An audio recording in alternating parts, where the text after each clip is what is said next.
कागल नगरपालिकेच्या निवडणुकीत अचानक आलेल्या वरिष्ठ आदेशामुळे भाजपने उमेदवारी अर्ज दाखल न करण्याचा निर्णय घेतल्याने स्थानिक भाजपा कार्यकर्त्यांमध्ये नाराजीचे वातावरण निर्माण झाले.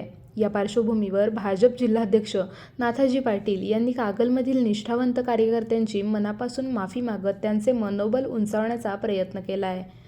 कागलमध्ये माजी आमदार संजयबाबा घाटगे यांच्या नेतृत्वाखाली नगराध्यक्षपदासह सुमारे 15 नगरसेवक पदांसाठी भाजपने उमेदवारांची तयारी केली होती.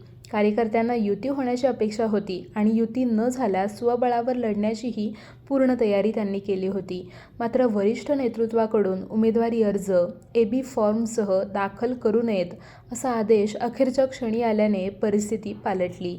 या आदेशानंतर उपलब्ध AB फॉर्म असूनही संजयबाबा घाटगे आणि सर्व निष्ठावंत कार्यकर्त्यांनी शिस्तपाळकतेने अर्ज दाखल केला नाही. हा निर्णय कार्यकर्त्यांना अतिशय क्लेशदायक ठरला असल्याचे जिल्हाध्यक्ष पाटील यांनी म्हटले आहे.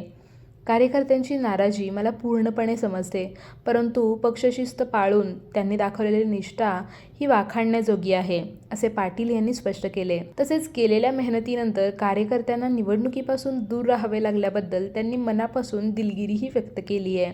कागलमधील सर्व निष्ठावंत कार्यकर्त्यांनी मोठ्या मनाने आम्हाला माफ करावे अशी विनंती करत पाटील यांनी कार्यकर्त्यांनी केलेल्या तयारीची आणि समर्पणाची प्रशंसा केली आहे.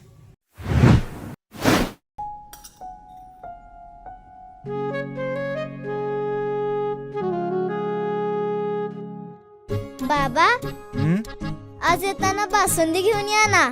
अगं, कालच आपण आईचा वाढदिवस होता म्हणून आणली होती ना. ऐकलं, गोकुळची बासुंदी पुन्हा खावीशी वाटतेय. खरं सांगू, मलाही खावीशी वाटतेय. पुन्हा पुन्हा खावीशी वाटणारी गोकुळ बासुंदी.